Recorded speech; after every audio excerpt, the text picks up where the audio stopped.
Tawassul dan istighatsah. Definisi.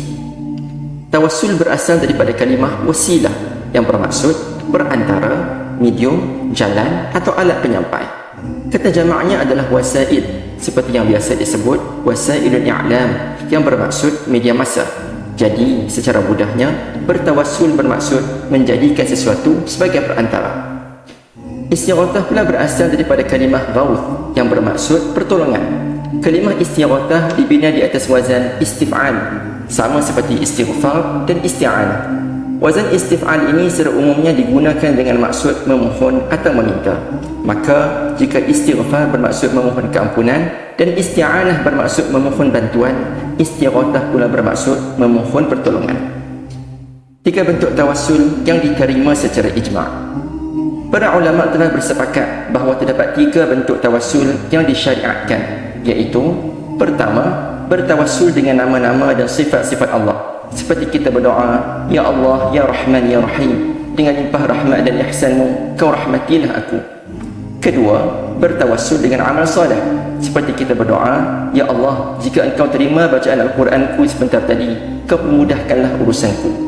Dan yang ketiga, bertawassul dengan doa daripada orang soleh yang masih hidup, iaitu dengan bertemu dengan orang soleh tersebut dan meminta kepadanya supaya berdoa kepada Allah bagi pihak kita.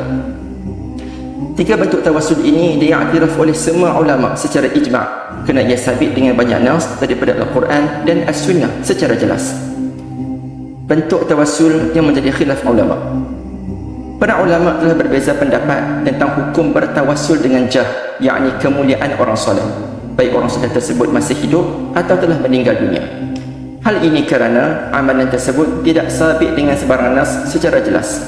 Maka meninggalkan amalan tawassul dalam bentuk ini lebih baik, kena dibimbangi ia termasuk dalam amalan yang ditolak oleh Allah Subhanahu wa taala, sebagaimana sabda Nabi Muhammad sallallahu alaihi wasallam, "Man 'amila 'amalan laysa 'alaihi amruna fahuwa rad." Barang siapa yang melakukan sebarang amalan yang tiada padanya suruhan daripada kami, maka amalan tersebut tertolak. Hadis riwayat Muslim. Istighatsah. Pada hari ini, umat Islam berbeza pendapat terhadap hukum amalan istighatsah, sama ada hukumnya harus atau haram lagi berdosa besar hingga mengeluarkan pelakunya daripada Islam. Antara contoh amalan istighatsah ialah seperti seseorang menyebut, "Aghithna ya Rasulullah," tolonglah kami wahai Rasulullah. "Ishfa' lana ya Rasulullah," berikanlah pertolonganmu kepada kami wahai Rasulullah. "Madad ya Husain," tolonglah kami wahai Husain. "Sidi ajli minan nar," wahai tuanku, lindungilah aku daripada neraka, dan seruan-seruan lain yang seumpama dengannya, dalam keadaan individu yang diserukan tersebut telah meninggal dunia atau masih hidup, tetapi mustahil dapat mendengar seruan orang yang menyeru namanya kerana dia berada di tempat yang jauh tanpa sebarang alat komunikasi. Hukum istighatsah. Sesungguhnya berdasarkan dalil-dalil yang sahih, istighatsah dengan makhluk adalah kesyirikan yang nyata.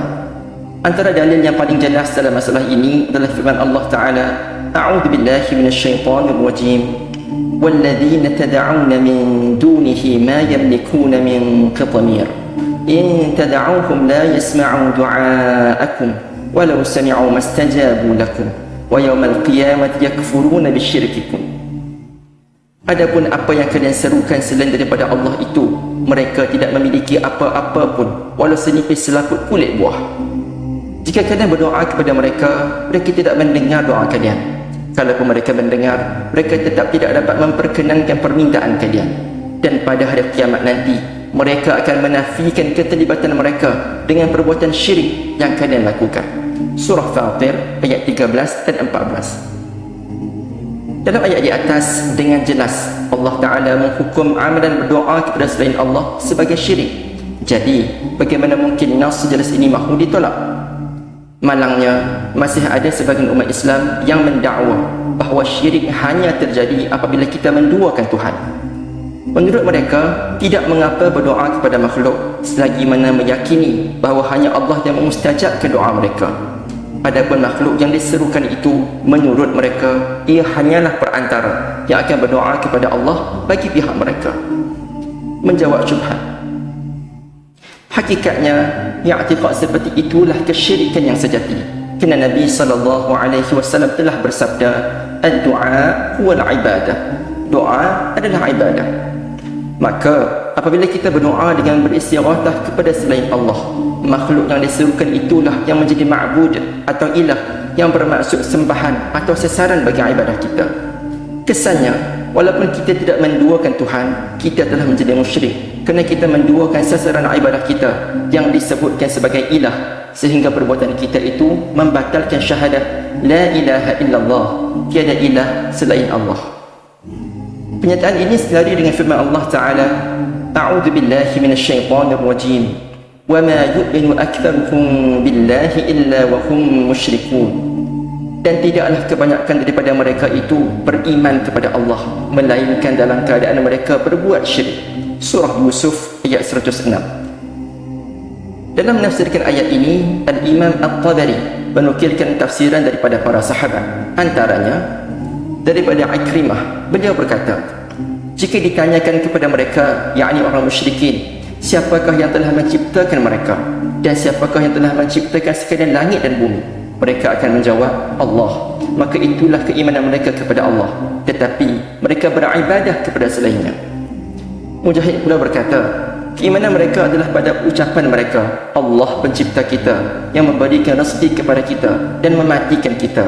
Maka inilah keimanan mereka bersama-sama dengan perbuatan syirik yang mereka lakukan dengan beribadah kepada selainnya. Qatadah pula berkata, sesungguhnya tidaklah engkau bertemu dengan seorang pun daripada mereka melainkan dia akan memberitahu kepadamu bahawa Allah adalah Tuhannya yang telah menciptakannya dan memberikannya rezeki dalam keadaan dia berbuat syirik dalam ibadahnya.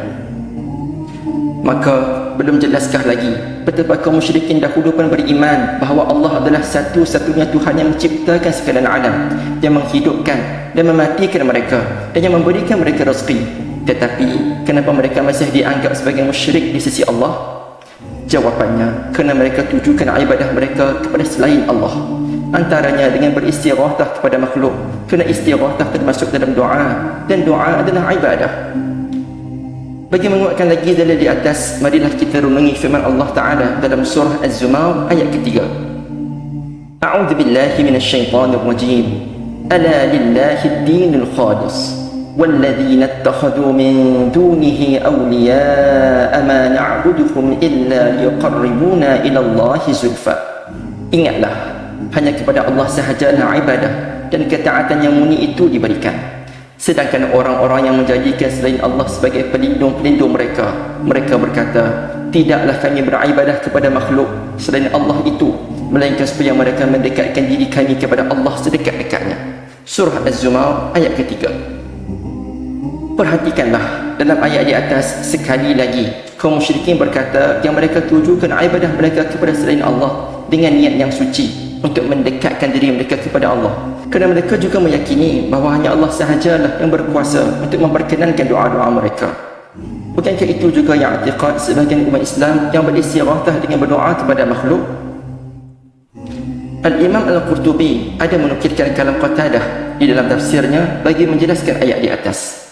Kata Qatadah, dahulu apabila ditanyakan kepada mereka, yakni kaum musyrikin, siapakah Tuhan dan pencipta kalian? Dan siapakah yang menciptakan sekalian langit dan bumi serta menurunkan hujan dari langit? Mereka menjawab, Allah. Lalu jika ditanyakan kepada mereka, apakah artinya amal ibadah kalian kepada berhala-berhala itu? Mereka menjawab, supaya mereka mendekatkan diri kami kepada Allah sedekat-dekatnya dan memohon pertolongan bagi pihak kami di sisinya. Tafsiran yang sama juga dapat ditemui dalam tafsir At-Tabari dengan tambahan beberapa lagi penerangan daripada para sahabat, antaranya daripada Mujahid, yang mana beliau berkata, Quraisy merujuk kata-kata tersebut kepada berhala-berhala. Kaum sebelum mereka pula merujuk kata-kata tersebut kepada para malaikat Isa bin Maryam dan Uzair. Artinya, menurut Mujahid, sejak dahulu lagi orang-orang kafir selalu berdoa dan beribadah kepada selain Allah dengan harapan supaya doa mereka dibawa oleh makhluk yang mereka serukan itu kepada Allah. Misalnya, orang Yahudi beristighatsah kepada Uzair, orang Kristian beristighatsah kepada Nabi Isa AS. Ada juga kaum yang beristighatsah kepada para malaikat, dan kaum musyrikin pula beristighatsah kepada berhala-berhala yang merupakan simbolik kepada orang-orang soleh yang telah meninggal dunia. Dan mereka ini semua dianggap sebagai kafir dalam Islam, bukan kerana mereka menduakan Tuhan, tetapi kerana mereka menduakan tempat mereka tujukan ibadah mereka, atau yang disebutkan sebagai ilah. Jawapan Asy'ariyah kepada Asy'ariyah. Saya kira penjelasan di atas sudah cukup bagi mana-mana Muslim yang sihat akalnya. Malangnya, di luar sana ada golongan yang mendabik dada sebagai ahli sunnah wal jamaah dari aliran Asy'ariyah yang secara sembrono berkata, hanya Wahabi sajalah yang menolak amalan istighathah dan mensyirikkan amalan istighathah di kubur para nabi dan awliya. Bagi menjawab syubhat ini, berikut dibawakan kalam daripada Al-Imam Fakhruddin Ar-Razi yang merupakan salah seorang ulama yang dianggap sebagai jaguh lagi tonggak bagi mazhab Asy'ariyah. Dalam tafsir Ar-Razi, saat beliau menafsirkan surah Yunus ayat ke-18, Al-Imam Ar-Razi menyenaraikan beberapa amalan yang kaum musyrikin terdahulu lakukan terhadap bintang-bintang, roh-roh gaib dan berhala-berhala yang dianggap sebagai simbol kepada para nabi dan orang-orang soleh, dengan kepercayaan bahawa makhluk-makhluk yang diserukan itu boleh memohon bantuan bagi pihak mereka di sisi Allah. Lalu Al-Imam Ar-Razi berkata, mereka, yakni kaum musyrikin, membuat berhala-berhala dengan rupa para nabi dan tokoh-tokoh besar mereka. Mereka menyangka jika mereka sibuk beribadah kepada berhala-berhala ini, tokoh-tokoh tersebut akan memohon bantuan untuk mereka di sisi Allah. Perbuatan yang serupa dengan amalan inilah yang berlaku sekarang, di mana orang ramai sibuk mengagungkan kubur tokoh-tokoh besar, yakni para nabi, ulama dan orang-orang saleh, dengan i'tiqad bahawa jika mereka mengagungkan kubur mereka, tokoh-tokoh besar itu akan memohon pertolongan bagi pihak mereka di sisi Allah. Jadi, bagaimana sekarang? Adakah Ar-Razi yang menjadi tonggak Asy'ariyah juga mahu diwahabikan? Kesimpulan. Sebagai kesimpulan, dapatlah difahami bahawa terdapat perbezaan yang ketara antara tawassul dan istighathah. Perbahasan tentang tawassul masih terdedah kepada bentuk-bentuk tawassul yang dipersetujui secara ijma' dan bentuk tawassul yang menjadi khilaf dalam kalangan ulama dalam menentukan hukumnya. Adapun beristighathah kepada makhluk, ia adalah kesyirikan yang nyata yang diwarisi dari amalan kaum musyrikin sejak zaman berzaman. Maka hendaklah kita berpada dengan sunnah dan tinggalkanlah segala bentuk bid'ah, kerana bid'ah pasti menjauhkan kita daripada sunnah sedikit demi sedikit hingga akhirnya kita terkeluar daripada Islam.